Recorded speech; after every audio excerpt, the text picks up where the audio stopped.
Angela. Sorry about that. Hello, I am Angela Brown. I am new to NLU. Actually, Dr. Viola is my professor. I am glad to be here to be a part of SCRA. I'm trying to get a sense of the community and everyone that's involved and what we do and get a good understanding of what's going on here. Nice to meet everyone. I hope to see you guys in person soon one day. Terrific. Glad to have you. Vernita. So hi, I'm Dr. Vernita Perkins, an IO by training. So I am an applied psychologist, and I recently started my own firm, my own consulting firm in the end of August. Yay.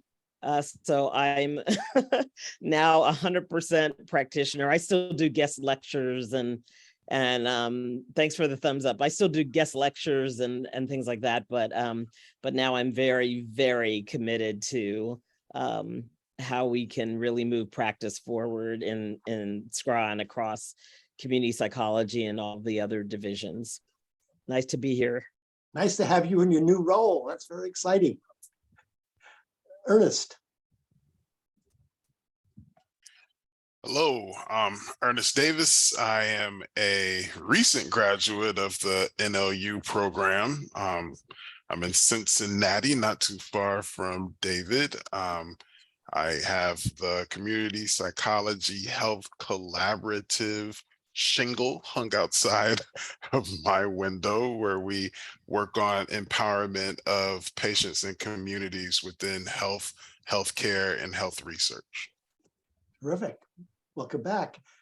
Sunji, how do I pronounce that? It's pronounced Sanja. Sanja. Yes. Hi, everyone. Good afternoon. I am one of you guys from Virginia. I am wrapping up my year as the 2021 APA Executive Branch Science and Technology Fellow. And I am pleased that I'll be joining the Department of Education, their Education, Innovation, and Research branch as a program manager and analyst starting next week, actually. So I'm really excited to be here. I earned my PhD in community psychology at National Louis University. My background is in community level work, outreach with nonprofits and education, and on the administrative side, working with youth and young adults. Right. Judy, you guys are running the world. Megan. Hi, everyone. I'll make it quick since my internet's a little weird. My name is Megan McCormick. I am a new PhD student at Vanderbilt in their Community Research and Action program, and it is great to be here. Terrific. Gordon. Gordon? Okay. Amber, you want to say hi? And she's our executive director and also in Cincinnati. Hi, everyone. I'm happy to be here. As Tom mentioned, I'm in Cincinnati, and I'm happy to be the executive director of SCRA. Great. So I'm going to turn this over to our two presenters, and I'm going to introduce them as I do that. We had Geri and Judah presented a program in the spring that was very engaging, and we had quite a lively discussion. So we said, come on back. And it took us a while to get it worked out. Geri is the co-founder of Community Wellness Institute, which is the umbrella for her community work, and an assistant professor at Adler, where she teaches courses in community psychology, diversity, etc. She served as a member of the editorial team on the e-textbook project, and that project is really the basis of this presentation, Case Studies in Community Psychology Practice, a Global Lens, simple book publishing.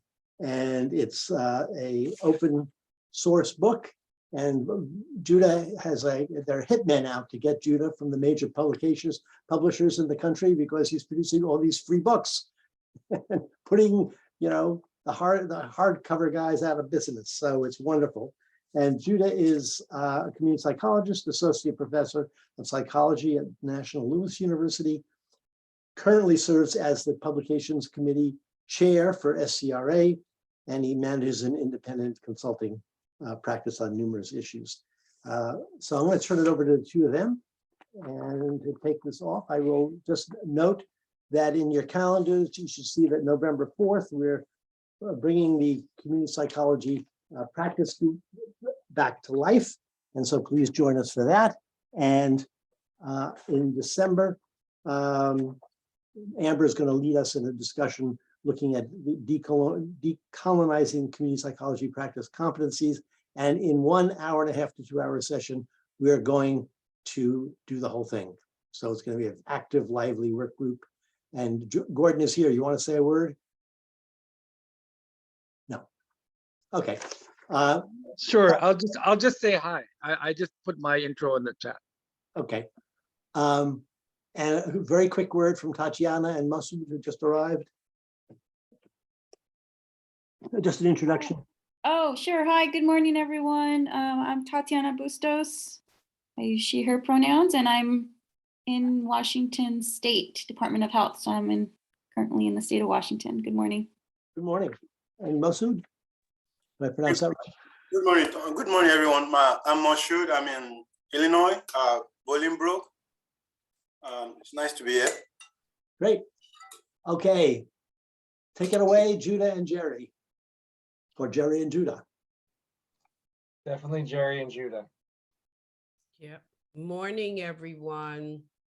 I'm gonna just briefly start out, giving a little context to the conversation, because what I really want this to be, which we have a good number of people to just have a great conversation around the theses, I want to say, of what I was thinking about that we could use OER, Open Education Resources for, and sort of moving away from that traditional paradigm that there's this gap between practitioner and educators, which we want to kind of mull over today to think about how do we bridge it. I know that the practitioner side or practice side of community psychology has spent a good number of years and time, et cetera, to bridge that gap, or to more so bring credibility and visibility to the field or area, I should say, of practice, which all falls under the same field of community psychology.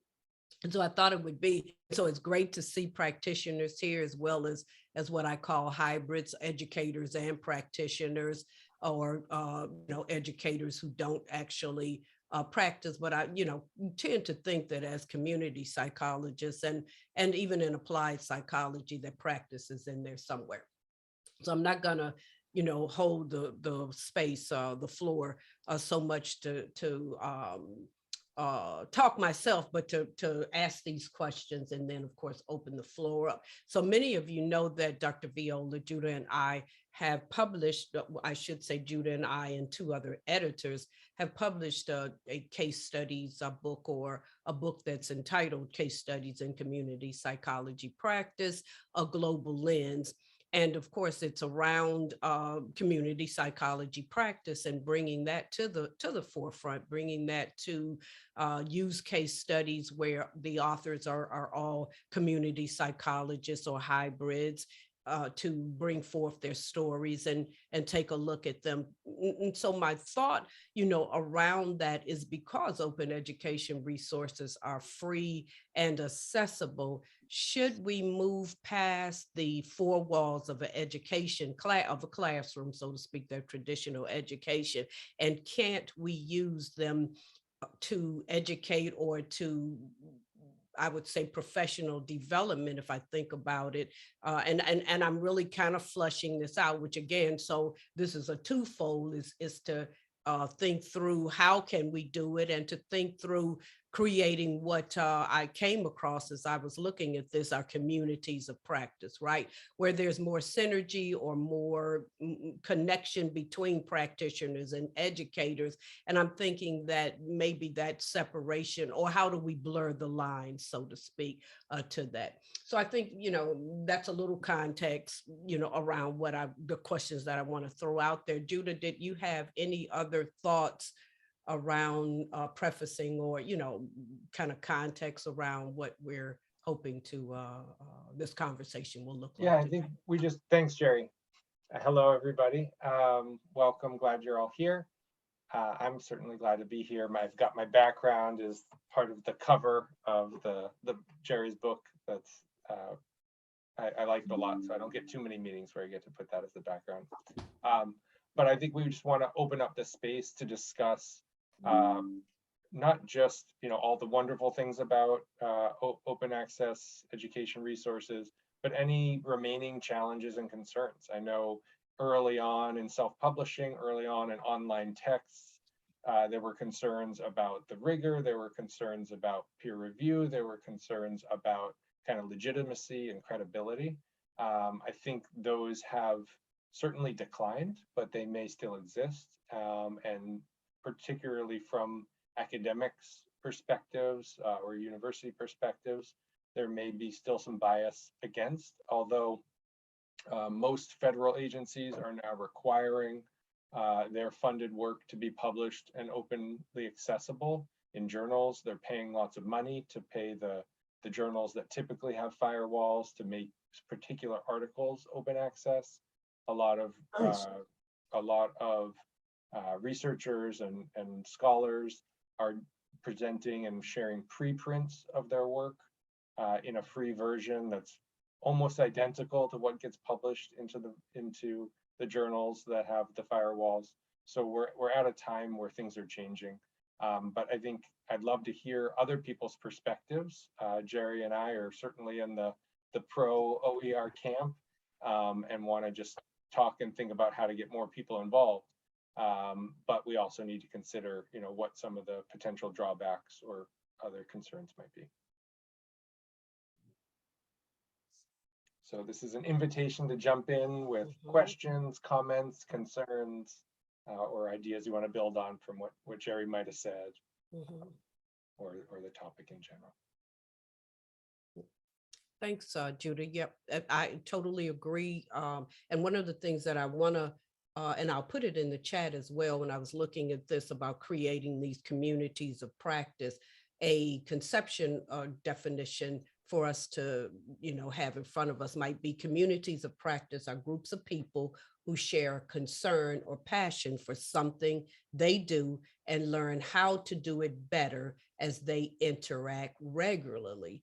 So when I look at that conception and think about practitioners and educators, do we, particularly those who identify not as hybrids. I identify as a hybrid. I think Judah probably does as well. We do a lot of work in the community as well as teaching in the formal education or formal university college environment. So when I look at that definition though, so a question that pops up for me right away is, do we interact regularly, or do we interact as much as we should under the same umbrella of community psychology and under the same premise that we get educated, or students, et cetera, when we were students, get educated to go out and find work in the field.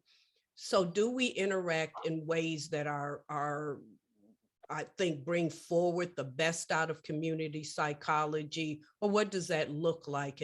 And just for people to give their thoughts. And I see Dr. Perkins Vernita's hand up as the practitioner in the space, or as I think a solid practitioner, even though, like she says, she does some guest lectures, et cetera. So Vernita, and then I see Tom. And please, everybody, just feel free to join in and let's have a great conversation. Yes, so again, thank you, Tom and Geri and Judah, for this space and for this opportunity just to really focus on that for this, time period. So I think I'm gonna just put my concerns, thoughts all into one type of thing, because I agree about the practitioner community. I also feel like it's resources, and I see in the chat some people are mentioning resources like being able to access databases and publications and information. Geri, I agree with you about being able to develop these networking communities so that we can actually not only continuously learn, but we can learn from each other. We can see anywhere where there's pitfalls or challenges or things to celebrate or things that we're all doing well. Also, I was thinking about sometimes we're doing duplicative effort, right? So there's, 6 or 7 of us doing exactly the same thing, but because we're so busy, we don't have a chance to talk, or we don't have a forum or a space to talk. We're not finding out that somebody else has already invented that wheel and then reinvented it. And then as, IO trained, even though I definitely am clear I'm a community psychologist, I feel like there's the whole private sector organizational, arena, which is not necessary. I mean, they're communities, but not in the more socially justice orientation that we are familiar with. And there's just a lack of equity there. There's a lack of awareness. There's a lack of compassion, not even compassion, empathy. There's a lack of understanding about well-being in workplaces. And most of the societies, the management and all of that, they're not operating as communities from a community perspective. So I see a merging of that whole world of management and organizational studies and organizations and IO psychology, like a beautiful marriage with community psychology, because community psychology does all the things that make humans' lives better. And these organizations are the place where all those humans have to work. So that's just my thoughts today. And I am looking forward to finding new pathways for us to really solidify a lot of the ideas today.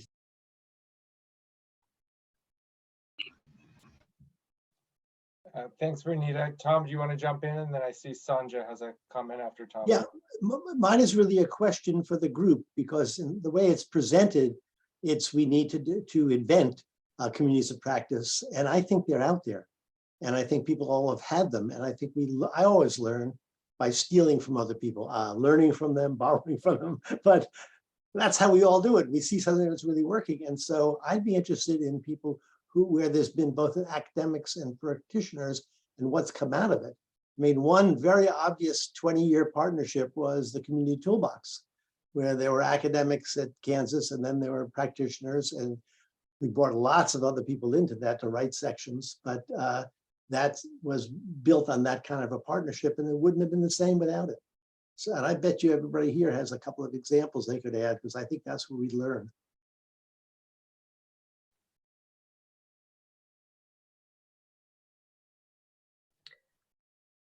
Sanja, you're up. Yeah, so I just want to speak from my perspective as a practitioner with no academic experience. So I've not functioned in the academic realm beyond being a student in any capacity. And quite honestly, I was not fully aware of this divide between practitioners and academics until after I earned my PhD and I was privy to those conversations, which primarily came from academics. So this dynamic between the two entities is interesting to me.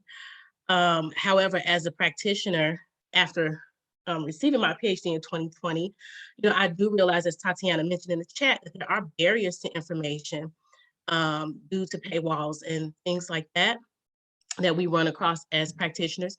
And one thing that gives me pause is coming into a collaborative space with academics. I think it's a great idea, but not if it's from the perspective of academics validating the work of practitioners, in the sense because now their presence is, making our work more valid or more reliable, because that's not necessarily the case all the time. There are practitioners who have gone through the process of earning their degrees and being trained to do valid and reliable research. We just choose not to enter the space of academia for whatever reasons that we choose not to enter. Maybe we find more value in staying in the practitioner space. And so and I see this also even with the program I work with in the Department of Ed is Education, Innovation, and Research competition. It's a discretionary grants competition. And we often talk about, most of our grantees are academics or researchers or evaluators trained, but they're going into communities to serve high need students. And we talk about the practitioner, the research practitioner partnership, how important that is. But I think it's even more important to understand the value that both bring to the table and to find the synergy and the intersection between the two, where they lift each other up, as opposed to how one can validate the presence of the other. I think if that's put in the forefront, for me, as I'm going to speak for me as a practitioner, I'll feel more comfortable going into that space where I understand that there's mutual value being sought in that particular space. Yeah, you're getting a lot of love on the chat there, Mhm, Sonia. mhm. I was thinking the same thing, and I totally agree. I really like your bringing out the fact that practitioners aren't looking for academians to validate their work, in such a collaborative. And that's the essence really of this conversation today. Is I was thinking about why the necessity to validate practice as a real area, whatever you want to call it. I'm probably not saying that as clear as I could, but in essence, what brings that forward? And to Dr. Jones-Manson's point, I think that it might be from the academian side, or at least from the perspective of a practitioner, maybe from the academic side. And Judah I see Miriam's hand is up, and I think that David, you might have unmuted too. So please, both of you all join in. I'll go second. So. Okay. Yep. Sounds good. Hi, everyone. I'm so happy that I finally can speak to you in this. I was seeing the emails that Tom was sending in the past few years, and I always want to be here, but the timing with the California and the work that we need to do sometimes in the morning comes in the way. So I think my perspective is a bit different, maybe because of my background. I only moved to this country like about 8 years ago. So I still have a lot of my, I'm Iranian, so I have a lot of my mind in another form of practice, another form of basically application of everything that we talk about. But actually as a college professor, what I learned in the past few years is that, and also through my PhD, which is a ecological and indigenous focused community psychology. I think the most important thing is the paradigm behind the practice or the education. And the reason that I'm saying that is that because if the paradigm of the thinking is still that modern paradigm of the academia has the expert and the expertise and can take credit for those expertise, and then the practitioner by default doesn't have those expertise, so like we are giving them expertise by any means, that's the modern paradigm that I don't want to work with. Like I work with a relational paradigm in a horizontal kind of view, and that's fundamentally different from what I've seen practiced here and in Iran, because we have a lot of, all of our institutions are modern institutions there too. So to me, like the solution comes always from changing the ontology, changing the epistemology, changing the methodology, and then practicing or teaching. And that's why I start all of my classes in community college, in the first level of interacting with students, with simplifying concepts of paradigm and teaching my students actually all those big words in a simplified way. So they know that I'm unfortunately in front of you in a modern paradigm, but there are other paradigms if you want to learn. And I'm willing to teach that to you if you want to, but you have to understand that we are confined by these paradigms of thinking. And I really believe if we want to get liberated from basically a lot of problems that we are experiencing, we have to slowly but surely make that distinction between the paradigms. And I try to do that myself. Great. Thank you. So I just wanted to speak briefly to Tom's question around sort of partnerships with folks I would identify as traditional academics, in the sense that their primary activity is around research and teaching. So I work in a center that's at an applied center. Our focus is basically projects with either community organizations or government entities. So literally 100% of the work that we do, there are about 50 associates in this center, is funded through project-based work. This question around sort of the relationship, we're in the College of Education and Human Ecology here at OSU, and that question around sort of how we relate to the traditional academic mission has been one that's been discussed for years. And I'm going to be hopeful here. I'm going to be optimistic. I think over the last couple of years, we've made a bit of a breakthrough in the sense that we've developed some really strong relationships with the college, and we're located off campus. And to be honest, for most of I've been here for 20 years now, and for most of the time, I'm not even sure the college realized we existed, except we bring in a lot of funding, a lot of money, pay those indirects and all that sort of thing. So in that sense, people didn't bother us. But we got a new executive director a couple years ago who really pushed that idea of how we're going to relate to the college.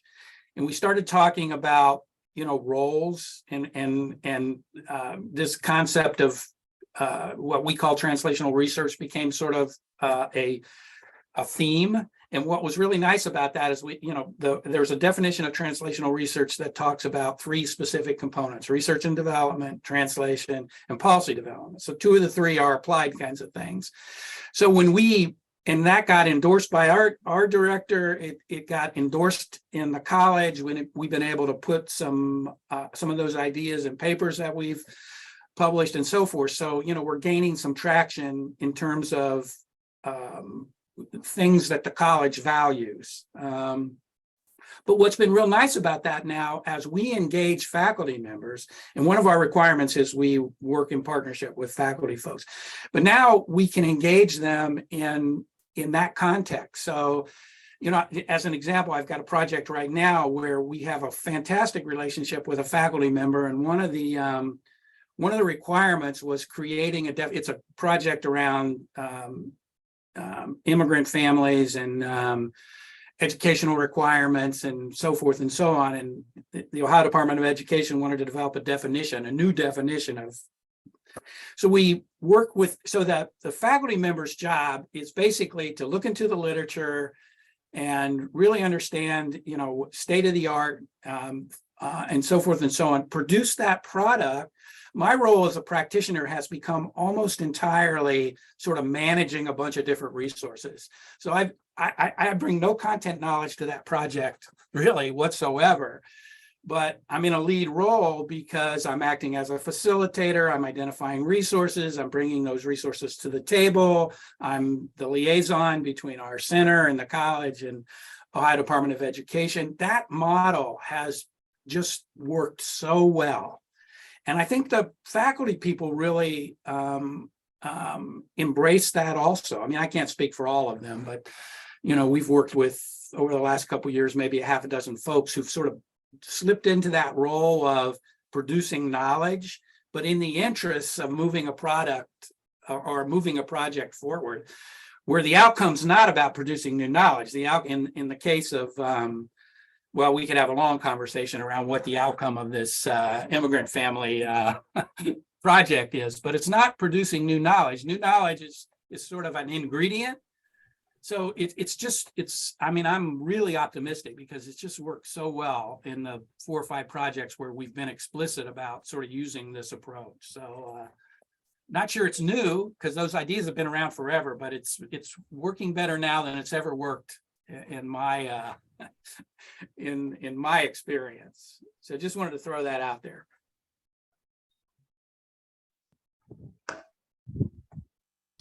Thank you all for sharing. There's 2 points in the chat that I wanted to put out. It's one is from Dr. Jones Manson. Yes, the academic reward. Yes, the academic reward structure has little value to practitioners not interested in the academic or in the academy. And then Dr. Perkins shared, yet it adds to the academic belief that there is more worth in academy and more significant contributions from academy than in practice. And she goes on to say, perhaps it's also about reframing and developing a new understanding of the value of each area of practice, academy, and research. And I wanted to put that out there because we have academics or, primarily academics in the room, if we do. And if not, still, let's talk about, do we think that that's true from our lens, our perspective about the reward structure as little value to practitioners? Have we not, and Tom, you probably could certainly add to this piece, have we not given the respect or the value to practitioners and the answer is probably yes, as I'm thinking about it, but I certainly want to hear from everyone here regarding this value between the academy and practice. Anyone? Geri, I'm going to jump in. I see Al's hand up, but I'm going to just jump in to follow up on that comment in the chat that I made, because I think that there's not a full awareness of the fact that without the research, there isn't practice or academy. Without academy, there isn't research or practice. Without practice, there isn't, and I feel like each part, to me, it's just like a wheel that just keeps going around in a circle and we all feed off each other. And then, like we said, many of us are hybrids and we do a little bit of all of it. But I think that, at least I've been thinking about the fact that APA is very academy scholarship oriented in fellowships and like I was saying, the award systems, all of that, publications and all of that, because I meet practitioners who are like, why do I need to publish? Well, we do, because we still need to get our information out there, and like the book that link that Judah and you shared.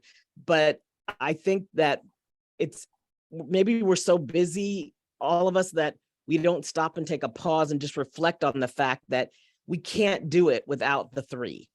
And as we move into the future, maybe there'll be a whole nother area that opens up, as we, in our future ready humanness that we hadn't even considered. But definitely without the three, nothing exists in the field of psychology and in the work that we do. So maybe the question is, why is that an argument? Why are folks not clear about that? and the three is practice, research, and the academy, right? Yeah, because all the contributions are necessary. You can't survive without all three of them, period, end of story. It just doesn't work. Yeah, gotcha. Yeah. Al, no, your hand is up. Well, I want to go back and pick up on what David said. It seemed to me for a long time, and I've actually made no effort whatsoever to do this, but it seemed to me for a long time that one of our challenges as community psychologists is to create meaningful roles for academics within what we're doing. And I think Dave just gave us a pretty good example of what can come from that. I've seen a few of the folks from local universities get involved in community projects, and once they get involved, they really contribute a lot, but getting them involved has been a challenge. And of course, we're up against all those systems things that people have mentioned about tenure and pay and drawing in money and publishing enough books and all of that to make it difficult for folks in academic settings in the name of their academic role to move into a community project. Most of you folks are creating your own nonprofits in order to do that. But I think Dave's got a really important issue here, and I raised the question of how can we create roles for academics within what we're doing.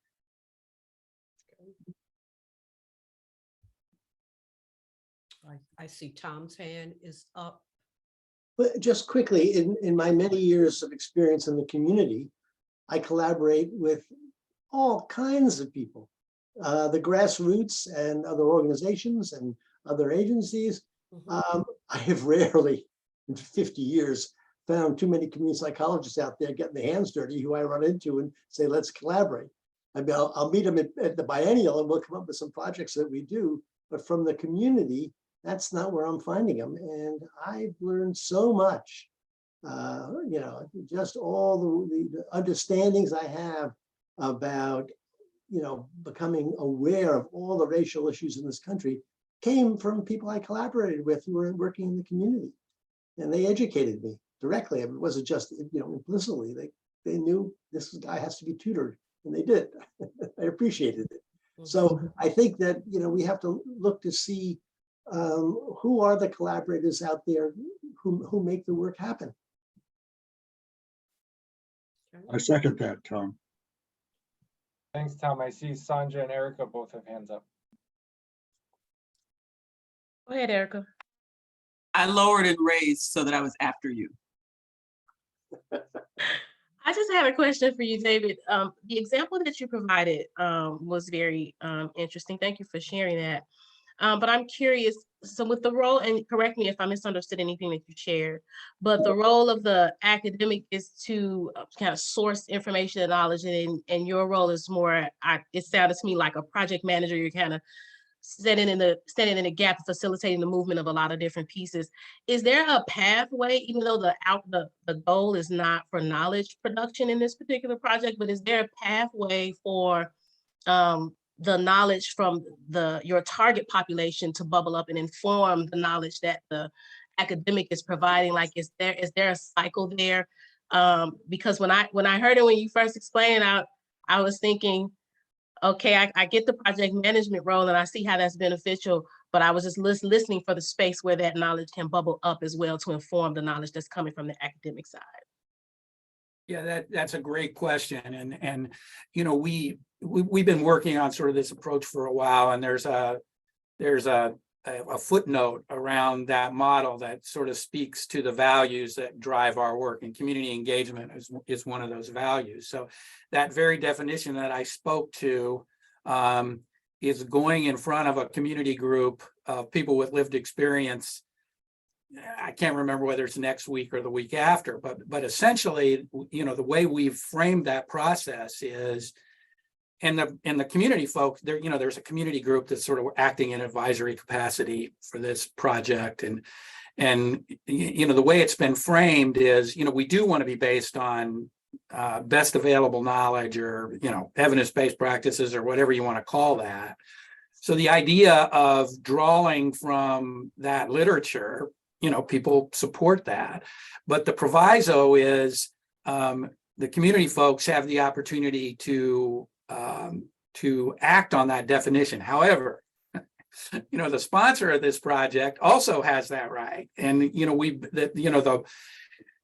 are a lot of politics around this issue. So and that becomes, I think that's a practitioner role. You can't. The kinds of issues that we're dealing with all have a lot of politics around them. So figuring out how, particularly if you're engaged with a formal government entity, it's sort of working that through is part of the process. So these days I define myself as a process manager. And that's not content. I mean, you'd be shocked at the variety of projects we work on, all the way from agriculture to education and water quality, but you can bring that process to almost any issue. So again, I'm fairly optimistic because so far limited number of cases here, but it's actually worked pretty well moving forward. Now, university's still in a gatekeeping role because those faculty people come to these projects essentially based on our ability to buy some of their time. But again, I'm pretty optimistic, at least within a university context, about how that's worked. Thank you. I think Erica. And then Yeah. Being a sportsman and a sports psychologist on par with community psychology, my interventions with the children, especially students and youth, they are leading a sedentary lifestyle. Schools in compartments and apartments. It's like childhood is in hatcheries, and teenage pressure cooker education. So parents imposing the children to become an engineer or a doctor or a somewhat like that. It is though it is competitive comparative potential that they want to extract, but lack of physical education, physical activity is the crux of the problem. Even after postgraduates, we rarely see them walking. They are psychologically infringing their physical activity, thinking that it's all, as you are aware, the cell phones are taking away the time. So I'm working on that. As being a sportsman, I'm doing research on mass sports resource development, HSRD, human sports resource development. So wherein we had to inculcate the culture of physical activity. It is a community consciousness activity wherein the parents, teachers, and all have to collaborate. It has to be, it requires coordination, it requires cooperation among all, especially the parents. The parents are feeling they're obsessed with the thought that if their children are going for sport, they may spoil the education. But I played for my state and I was good in my education. I was good in everything, in societal works and all, doing service. So this intervention as a community psychologist, I was doing better after coming back from Chicago, thanks to Joda and others, SCRA, for giving an opportunity, as somebody was telling, that it was a paradigm shift for me also to intervene as a community psychologist. Instead of making a kid running or walking or jumping, I'm making almost all the children of a school to have comparative creative potential increased. That's, as a sports and community psychologist, I'm interfering and I'm going better. Thank you. Erica has had her hands up. Yes, I'm really happy to hear that about the activity. It makes me so happy. I have a teenage boy now, and I kind of lament the ways that they don't move around and how they hang out in front of a TV more than outside. So I'm happy to hear that work is being done. Even post-COVID, it is proving that people are having sedentary lifestyle. They are infringing psychologically. That's whole trouble, is that they are infringing psychologically about their physical potential. They feel that they can't walk more than 1 kilometer. So that's the crux of the problem, where community psychology interventions from all over the world is needed. That's what my feeling is, my opinion. I agree 100%. I initially raised my hand because, as I was hearing Sanji, and I scrolled up to her name, Maram, speak earlier, I was so inspired because as we're kind of like, the first thing Sanji said was, I didn't even know there was a problem, until somebody was like, hold on, you need to know something. There's a problem here. Like, she wasn't operating under the problem. She wasn't feeding into it. She wasn't thinking it. She wasn't feeling anything about it until she heard it being discussed. And I think that, the same with Maram, she's like, I came into this with an entirely different paradigm, and I was kind of forced to operate under the paradigm. And so community psychology is saying, in a way, like, how do we fix this external paradigm when the paradigm in many ways belongs to us? And so I wonder if, while we're talking about, these new, younger, or not even younger, but folks that are new to the field are not asking permission. They're not really concerned about what's acceptable, and they're not really trying to get, approval for their way of being and doing and knowing. And so the real question for those who have been in the field a little bit longer and who are in many ways gatekeeping, is really not just community psychology. I mean, this is happening in other spaces. I'm trying to publish an article and somebody's like crazy gatekeeping. And so, like, the issue is, are we really here to say, how do we create space for, or how do we create a path for, or how do we do anything? I don't think they need or want our paths. I certainly don't think they need us to create anything for them. They're not asking permission. So what we need to be asking ourselves is, how do we get out of their way? Like, that's the main thing. That's like the best thing that we can do. But it's scary, because getting out of their way means that we might be usurped. But I was taught in community psychology that I was supposed to work my way out of a job anyway.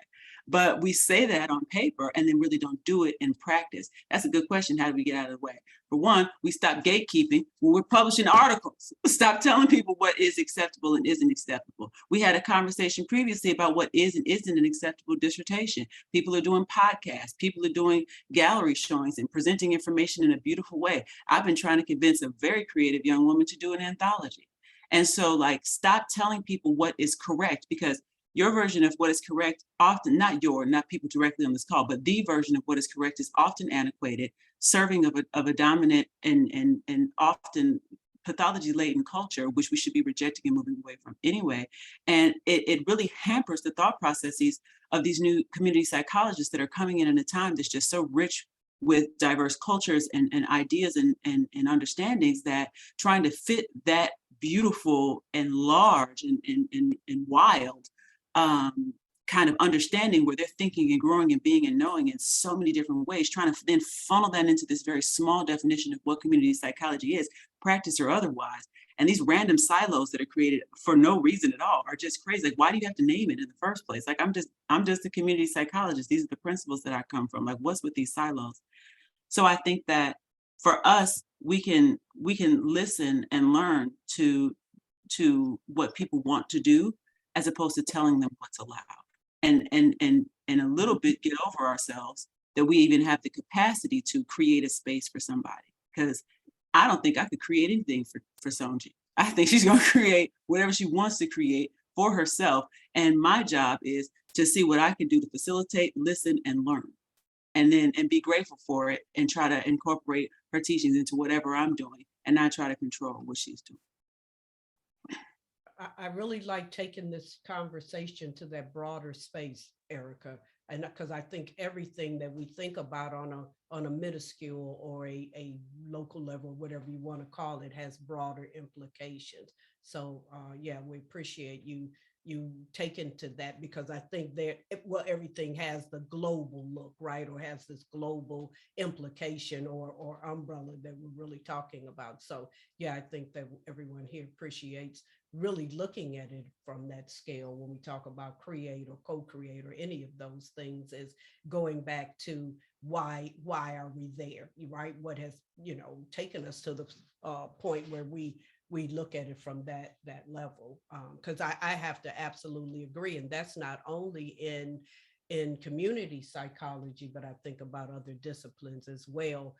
So I think it was Tatiana that put in the chat about gatekeeping, right? And definitely it's not only in our area, community psychology. I think that's indicative of other disciplines as well. So. I think Angela also had a hand up. Angela, did you still want to jump in? I do. I was listening in and I was trying to get a real good understanding of where you guys were coming from with this. And I look at you guys as the practitioners, and I ask myself, when you get to that capacity, after you've graduated, after you've done all this research, to study, you become a practitioner, you went out here, you did your work, you've written articles, you've put in literature out here for us as students to learn from. Do you get to a point where you laxed, or or how do you feel when we as the students, we're challenging your work? We see things in a different eye. We're you're explaining it this way, but now we're looking at it's basically like this fire has been started, but we're adding more logs to it to keep the fire going. But at the end result, it's the top down, the bottom up, but in the center, we have the communities.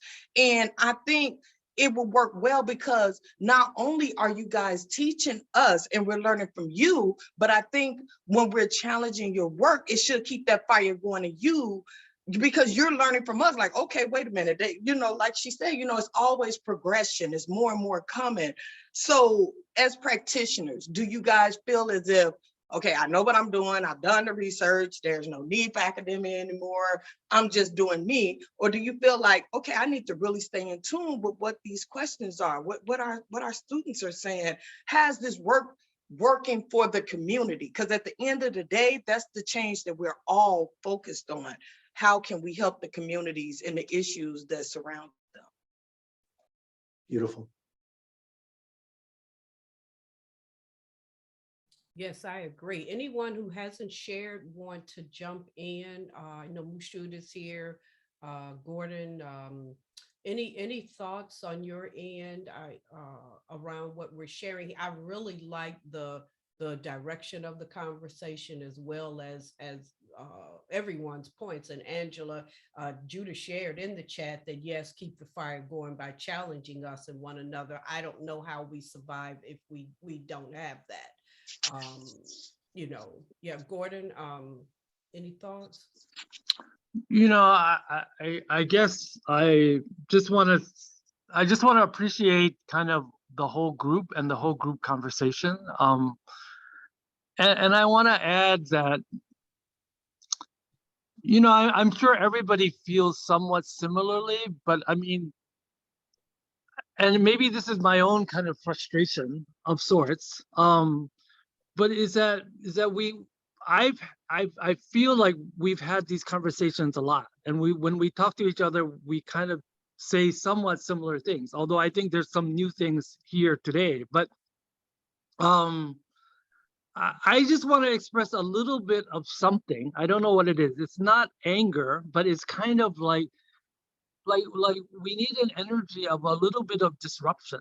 Like we have to figure out how to disrupt the way things are in a way that is different. I don't know how to explain this, but it's kind of disruptive, but it's also kind of, you know, to be a bit cliche, a bit kind of transformative in the sense that like we have to find new ways of doing how we want to see things done, and not just rely on somebody.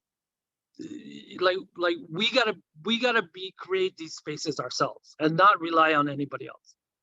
I mean, I don't know if that makes any sense, but it's like and Jerry, I think you've been doing this honestly for the last time since I've known you. So it's like, you know, to talk about it is good, but then like, how do we actually translate it into the work that we're actually doing on an ongoing basis? That's just my thought. Yep, thanks, Gordon. Yeah.